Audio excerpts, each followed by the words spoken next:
Good morning, everyone. So, again, I am here with another video on William Wordsworth.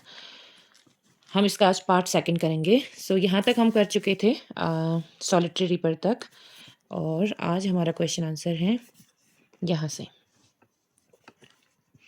Wordsworth's first poem, An Evening Walk, shows the influence of Deste's poet Rosette Rocher and Daliby on him. सो किसका influence दिखता है इनमें? सो ये है French. Wordsworth's first poem, An Evening Walk, shows an influence of French poets Rosette, Rocher and Daliby on him. ये French poet हैं जिनसे हमारी वर्ड्सवर्थ इन्फ्लुएंस्ड हुए थे, प्रभावित हुए थे. It was first published in 1793. So important date है, ये याद रखना है. यानी कि जो वर्ड्सवर्थ की एन इवनिंग वॉक है वो 1793 में पब्लिश हुई थी. और ये फ्रेंच पोएट्स हैं रोजेट, रॉस्चर एंड डेलिवी, जिनका वर्ड्सवर्थ पे इन्फ्लुएंस पड़ा था. नेक्स्ट क्वेश्चन है, about whom did Arnold write in his poem Memorial Verses? He led us as we lay at birth on the cool flowery lap of the world.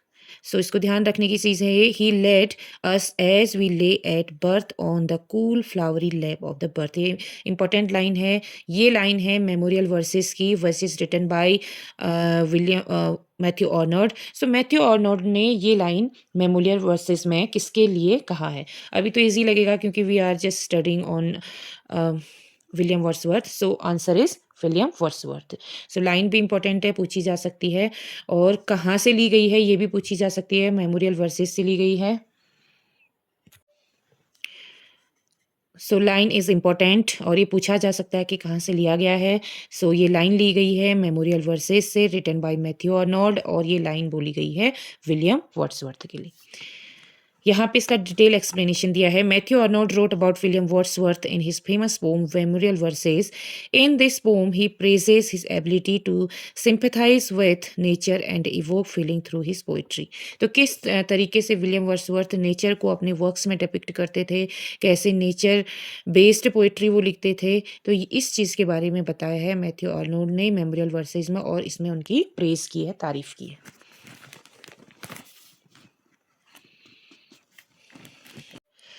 And next question is, will no one tell me what she sings? Perhaps the plaintive numbness flow. The above mentioned line appears in. So will no one tell me what she sings? Perhaps the plaintive numbness flow. जो ये important line है, ये आई है solitary reaper में. So William Wordsworth की solitary reaper से line ली गई है, will no one tell me what she sings. आप इतना भी याद रखेंगे तो एग्जाम में आपका ऑप्शन करेक्ट हो जाएगा. So the given line, will no one tell numbness flow, has been taken from the famous poem The Solitary Reaper. It has been composed by romantic poet William Wordsworth. It was published in 1807. So आप देख सकते हैं mostly जो poem है William Wordsworth की और famous poems जो हैं वो 1807 में पब्लिश हुए हैं. So solitary reaper also published in 1807. Next question. The line, thy soul was like a star and dwelt apart, appears. Very important line again.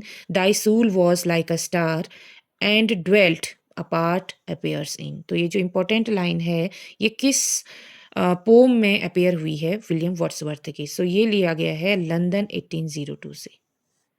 जो ये लाइन है ये लंदन 1802 से लिया गया है. द लाइन दाई सूल was like a star and dwelt apart appears in London 1802 is a poem. London 1802 is a poem by romantic poet William Wordsworth and published for the first time in poem in 2 volumes 1807. ये भी poems इन 2 volumes जो एक collection आया था William Wordsworth के pome का 1807 में. Solitary ripper के साथ साथ ये पोम भी उसमें थी, London 1802. Then next question, which of the following work is not written by John Milton? अब इसमें से एक ऐसा वर्क है जो जॉन मिल्टन के द्वारा नहीं लिखा गया है. Which of the following work is not written by John. ये नॉट वाले क्वेश्चन अक्सर एग्जाम में कंफ्यूज करते हैं तो इसको हमको ध्यान से पढ़ना होता है. So the inner vision ode on the morning of Christ nativity ये मिल्टन की पोम है। On the late massacre in Piedmont ये भी मिल्टन की है। On his arriving at the age of 23 ये भी मिल्टन की है। But the inner vision Milton की नहीं है। So right option is here the inner vision. The inner vision 1909 to 14 is not written by John Milton, it is written by William Wordsworth. So the inner vision जो poem है ये लिखा गया है William Wordsworth के through, whereas Old Massacre in Piedmont and On Arriving at the Age of 23 are written by Milton's already explained। मैंने आपको बता दिया था ये तीनों मिल्टन के द्वारा लिखी गई हैं, बट जो ये लाइन है मीन्स जो ये पोम है द इनर विजन ये विलियम वर्ड्सवर्थ की है। So next, in William Wordsworth the solitary ripper the solitary highland lass is, less means होती है फ्रेंड्स गर्ल। सो विलियम वर्ड्सवर्थ की जो पोम है सॉलिटरी रिपर उसमें लेस यानी कि जो लड़की है वो कौन सी है, कहाँ की है। So a girl from Scotland. और so the solitary highland lass जो ये लाइन है उसमें इसका मीन्स है a girl from Scotland. In William Wordsworth the solitary reaper the solitary highland lass is a girl from Scotland. So इसका means याद रखना the solitary highland lass means है a girl from Scotland.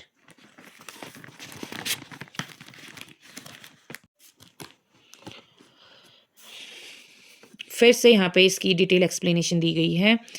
The solitary reaper is written by William Wordsworth published in 1807 in the collection poem in 2 volumes. So be remember friends poem in 2 volumes जो इनका poetry collection है उसमें solitary ripper publish हुई थी, और ये pome in 2 volumes जो publish हुई थी वो 1807 में पब्लिश हुई थी। It is pastoral snapshot of young woman working alone in a field of in the highland of Scotland, singing a plaintive song in Gaelic। एक ये इम्पोर्टेंट है, ये याद रखना है आपको। गैलिक लैंग्वेज में वो लड़की एक गाना गा रही थी। सो अक्सर पूछा जाता है कि कौन सी लैंग्वेज में वो गाना गा रही थी। सो गैलिक लैंग्वेज में। Next question, which of the following work is not written by John Milton. Again इसमें से 4 ऑप्शन यहाँ पे हमको दिए गए हैं। 4 ऑप्शंस आर गिवन हेयर। सो इनमें से एक ऐसा वर्क है जो जॉन मिल्टन के थ्रू नहीं लिखा गया। ऑफ एजुकेशन जॉन मिल्टन का है, एरियोपेसिटी का भी जॉन मिल्टन का है, ऑन शेक्सपियर भी जॉन मिल्टन ने लिखा, but Alma of the progress of the mind ये जॉन मिल्टन का नहीं है। सो याद रखना, Alma or the progress of the mind is not written by John Milton. Alma or the progress of mind 1715 में publish हुआ है, is written in 3 cantos by Matthew Prior, whereas of education, Areopagitica and on Shakespeare are written by Milton। Next question, Wordsworth the borderers comes under the category of. अब जो Wordsworth का जो बॉर्डरर है वो किस जॉनरा में आता है, मीन्स क्या वो प्रोज ट्रेजेडी है, एपिक है, वर्स ट्रेजेडी है या ओड है। सो वर्ड्सवर्थ का जो द बॉर्डरर्स वर्क है वो किस कैटेगरी में आता है, मीन्स वो क्या चीज़ है, प्रोज ट्रेजेडी है, एपिक है, वर्स ट्रेजेडी है मीन्स कि पोइट्री फॉर्म में लिखा गया है, या फिर ओड है। So correct option here is C, Wordsworth the borderers comes under the category of verse tragedy. So poetry form में लिखी गई है और इसका जो जॉनरा है ये ट्रेजेडी है। The border a tragedy in 5 act was Wordsworth first major work. 5 acts में लिखी गई है और ये फर्स्ट मेजर वर्क है विलियम वर्ड्सवर्थ का। Between 1795 to 1797, Wordsworth wrote his only play। So ये play है, this is not poem, this is play. और प्ले भी ऐसा है जो वर्स फॉर्म में लिखी गई है, यानी कि पोइट्री फॉर्म में लिखी गई है, पोएम की तरह लिखी गई है, और between 1795 to 1797। It is set during the reign of King Henry third. ये और ज़्यादा इंपॉर्टेंट बन जाता है। ये किस समय, इसकी सेटिंग किस समय की है, ये है हेनरी थर्ड ऑफ इंग्लैंड के समय की, Henry third of England. In which poem of Wordsworth does the line occur, birth is but a sleep and forgetting occur? In which poem of Wordsworth does the line, किस pome में, Wordsworth के किस pome से ये line ली गई है, our birth is but a sleep and forgetting। सो ये लिया गया है आपका इमॉर्टलिटी ओड से। Immortally Ode is famous poem of Wordsworth. So here is detailed explanation about it. The lines "Our birth is but a sleep and forgetting occurs and in immortality ode." Ode intimation of immortality इसका पूरा name है। ये एक odd है। So friends, ये अवर birth is but a slip and forget Odd Intimations of Immortality from Recollections of Early Childhood is full name of this work. This poem by William Wordsworth, published in the collection Poem in 2 volumes. Again ये भी 2 volumes, Poems in 2 volumes जो collection आया था Wordsworth का 1807 में, उसमें इसे भी publish किया गया था Immortality Ode को. This 11 stanza poem is written in the style the irregular Pindari code, और ये जो लिखा गया है ये पिंडारी कोड में लिखा गया है. पोम में ये पब्लिश हुई थी 1807 में, पोएम्स इन 2 वॉल्यूम्स में, और इसमें 11 स्टेंजा हैं और पिंडारी कोड ही है. Next, which of the following work is not written by John Galsworthy. John Galsworthy के थ्रू कौन सा वर्क नहीं लिखा गया है. स्वान सॉन्ग लिखा गया है, सेंट प्रोग्रेस लिखा गया है, और फ्लावरिंग विल्डरनेस भी लिखा गया है. बट द थॉर्न जॉन गोल्सवर्थी ने नहीं लिखा है. इफ़ अगर उन्होंने नहीं लिखा है तो फिर किसने लिखा है. So the thorn is written by Wordsworth. तो थॉर्न जो पोम है वो वर्ड्सवर्थ की पोम है. This poem was published in 1789. So जो थॉर्न पोम थी वर्ड्सवर्थ की वो 1789 में पब्लिश हुई है. इन this pome the poet expresses description of nature and thorn.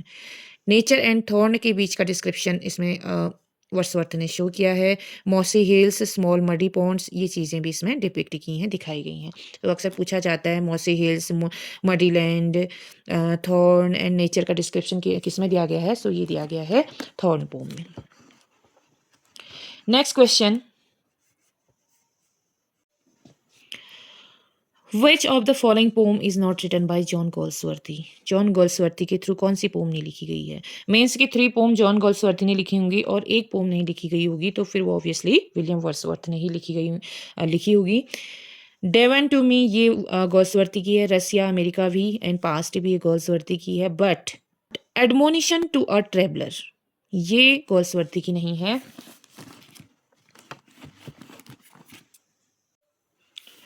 So, Admonition to a Traveler poem is not written by John Goldsworthy. It is written by William Wordsworth, 1770 to 1850. Here, date of birth of William Wordsworth is given. 1770 में born हुए थे and 1850 में उनकी death हो गई थी. Wordsworth was born in the Lake District of Northern England. So, Lake District में पैदा हुए थे. The second of 5 children, और उनके वो टोटल 5 भाई बहन थे, 5 सिबलिंग्स थे, उसमें से वो सेकंड नंबर के थे. सो फ्रेंड्स, यहाँ पे कुछ क्विक रिविजन फैक्ट दिए गए हैं, इनकी स्टडी करते हैं जो कि एग्जाम पॉइंट ऑफ व्यू से वेरी इंपॉर्टेंट हैं. देखिए, for his poem immortality ode Wordsworth is indebted to. Means कि जो इमॉर्टलिटी ओड वर्ड्सवर्थ ने लिखा था वो किससे इन्फ्लुएंस होकर लिखा था, मीन्स किससे प्रभावित होकर लिखा था. सो वो लिखा था उन्होंने वांस द रिट्रीट. वांस एक पोएट हैं, उन्होंने एक रिट्रीट नाम का वर्क लिखा था, उससे विलियम वर्ड्सवर्थ ने अपनी पोम इमॉर्टलिटी ओड लिखी. Who suggest a return to nature and simple living as the only remedy for human wretchedness. सो किसने जोर दिया कि सिंपल लिविंग, सिंपल तरीके से रहना चाहिए, नेचर के साथ हमें रहना चाहिए. सो ये तो ओनली वन नेचर पोएट हैं हमारे विलियम वर्ड्सवर्थ. नेक्स्ट है the only love sonnet of Wordsworth is why art thou silent. इनकी जो सोनेट्स लिखी हैं इन्होंने, उनमें से ओनली एक जो लव सोनेट है वो है why art thou silent. So important again, William Wordsworth की लव सोनेट है why are thou silent. The poem happy warrior is partly a commemoration of the death of. तो किसके डेथ पे लिखा गया है happy warrior. So his brother John Wordsworth. तो उनके भाई का नाम जॉन वर्ड्सवर्थ था. सो उस पे पोम लिखी है इन्होंने happy warrior. Which is Wordsworth's first volume of poetry. So first volume of poetry कौन सी थी वर्ड्सवर्थ की. Descriptive sketches, again very important. Coleridge was Wordsworth's friend, he died in. Coleridge इनके बहुत क्लोज फ्रेंड्स थे और कॉलरीज और William Wordsworth ने मिलकर ही लिरिकल बैलेट लिखा था जो कि 1798 में आया, फर्स्ट एडिशन उसके, और इस तरीके से उसके 4 एडिशंस आए थे. सो कॉलरीज की डेथ कब हुई थी 1834 में. सो यहाँ पे पूछा गया है कि कॉलरीज की डेथ कब हुई थी. So Coleridge was died in 1834. Wordsworth, Coleridge and Southey are famous as the poets of. So ये जो 3 पोएट हैं वर्ड्सवर्थ, कॉलरीज एंड सदे, सो ये लेक डिस्ट्रिक्ट पोएट्स के नेम से जाने जाते हैं. कभी कभी एग्जाम में पूछा जाता है कि लेक डिस्ट्रिक्ट पोएट्स कौन कौन से हैं. So Wordsworth, Coleridge and Southey. The prelude is said to be, prelude का अदर नेम क्या है, मीन्स कि इसका सब टाइटल क्या है, इसको और किस नाम से जाना जाता है, और इसे ये किस तरीके की पोम है। सो स्पिरिचुअल ऑटोबायोग्राफी ऑफ वर्ड्सवर्थ, जो प्रेल्यूड है वो स्पिरिचुअल ऑटोबायोग्राफी है वर्ड्सवर्थ की। और लिरिकल बैलेट केम इन, लिरिकल बैलेट कब आया था, 1798 में, इसी को यहीं से रोमांटिक एरा का बिगनिंग माना जाता है। Preface to the lyrical ballad came in, so preface आया था लिरिकल बैलेट का सेकंड एडिशन में 1800 में। In the preface to the lyrical ballad Wordsworth examine a sonnet of Gray, which one, इसमें वर्ड्सवर्थ के सोनेट के बारे में, ग्रे जो थॉमस ग्रे थे उनके सोनेट के बारे में भी इसमें बताया गया है। सो वो कौन सी थी, on the death of Richard West, ये सोनेट है। So in the preface to the lyrical ballad Wordsworth examine a sonnet of Gray, which one, so Gray की वो सोनेट थी on the death of Richard West, ये याद रखें। A poet is a man speaking to man who said, ऐसा किसने कहा, ये लाइन किसके थ्रू बोली गई है, a poet is a man speaking to man, so ये लाइन बोली है वर्ड्सवर्थ ने। अगेन क्वेश्चन है, ये क्वेश्चन फिर से रिपीट हो गया है। William Wordsworth was born, I have already told you, 7th of April 1770। William Wordsworth was born on 7th of April 1770 Cockermouth in Cumberland. So biography से date of birth और birth place जरूर पूछी जाती हैं। सो जो born हुए थे 1770 में हुए थे कॉकर माउथ इन कम्बरलैंड में, जो कि इंग्लैंड में है। Next question, Wordsworth has described various stages of his association with nature. In which stage did he hear the still sad music of humanity? So the still sad music of humanity, वो कौन से stage में उनको उनके द्वारा depict किया गया है? So the final stage, Wordsworth hears the still sad music of humanity in final stage in Tintin Abbey 1798। ये लिरिकल बैलेट की लास्ट पोम थी। और जो लिरिकल बैलेट का फर्स्ट एडिशन स्टार्ट हुआ था वो राइम ऑफ एंशिएंट मारिनर से स्टार्ट हुआ था by S T Coleridge, and जो क्लोज हुआ था वो Tintern Abbey 1798, means Tintern Abbey पे क्लोज हुआ था। How many daffodils did the poet see at a glance, very important question ये पूछा जाता है कि एक ग्लैंस में, एक झलक में जो पोएट है वो कितने डैफोडिल्स को देखता है। सो 10,000। So 10,000 daffodils the poet saw at a glance. The daffodils first published in 1807 in poems in 2 volumes. Again solitary reaper के साथ साथ जो daffodils है वो भी 1807 में poems in 2 volumes में publish हुई है। Is considered Wordsworth's finest poem, और finest poem इसको माना जाता है वर्ड्सवर्थ का। In this he writes 10,000 saw I at a glance, tossing their heads in sprightly dance। सो ये पोम पूछी जाती है अक्सर कि कौन से पोम से लिया गया है। सो ये लिया गया है daffodils. Next question, where did the poet see the daffodils, poet daffodils को कहाँ पे देखता है? So along the margin of a bay, from the line of in the poem they stretched in never ending lines along the margin of the bay, it is clear that the poet saw daffodils along the bay. Next question, when was Wordsworth laureated, means कि poet William Wordsworth का poet laureate बने थे। So ये बने थे 1843 में, after the death of Southey. Here is detailed explanation of it. So friends, इसके detailed explanation देखते हैं। After the death of Sade 1843, means कि रॉबर्ट साउदी की जो डेथ हुई थी 1843 में हुई थी, Wordsworth became the poet laureate. और सो फिर उसके बाद कौन पोएट लॉरेट बने थे? वर्ड्सवर्थ पोएट लॉरेट बने थे।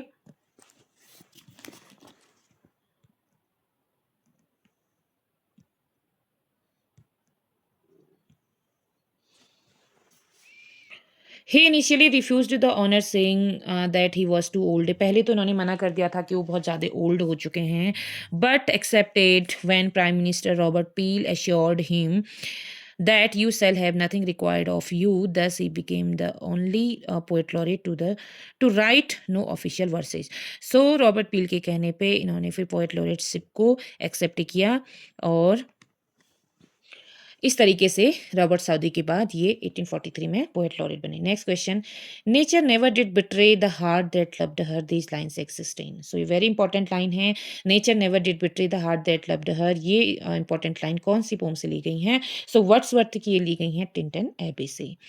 These lines are the part of William Wordsworth's Tintin Abbey. Here Wordsworth says to his sister to have company with nature, which is a true friend and guide to every heart. In fact, this is the philosophy of Wordsworth about nature.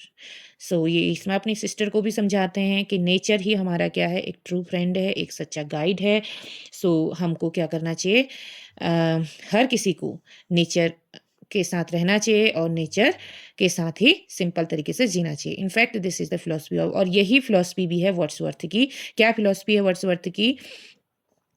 To have company with nature which is a true friend and guide to every heart. जो nature ही हमारी true friend और guide होती है। Next, who considered Wordsworth as a high priest of nature? Wordsworth को high priest of nature किसने कहा? Again very important question. De Quincey. Thomas De Quincey considered Wordsworth as a high priest of nature. Thomas De Quincey ने Wordsworth को high priest of nature कहा है। Very important again. Next, Wordsworth and Coleridge published lyrical ballad in, ये दोबारा repeat हो चुका है, सो 1798। Wordsworth and Coleridge together published Lyrical Ballad in 1798, in which Coleridge contributed only 4 poems to the collection, including one of his most famous work, The Rime of the Ancient Mariner. So total poem इसमें 23 थी Lyrical Ballad में, और इसमें से out of 23 4 poems are of Coleridge, means कि 4 poems Coleridge की थी और बाकी सारे Wordsworth के थे। और उन 4 poems में से भी जो सबसे इंपॉर्टेंट poem थी Coleridge की वो थी The Rime of Ancient Mariner, और इसी से Lyrical Ballad की स्टार्टिंग भी होती है। Who is known as the poet of the lakes? Again, Wordsworth. Wordsworth was one of the lake poets. The lake poet was a group of English poets who all lived in the Lake District of England, UK. How many parts are there in the Prelude? Prelude में कितने parts हैं? Means कितने books हैं Prelude में? Total books हैं Prelude में 14, starting में थी 13, फिर फाइनल एडिशन में इसकी 14 बुक्स हो चुकी थी।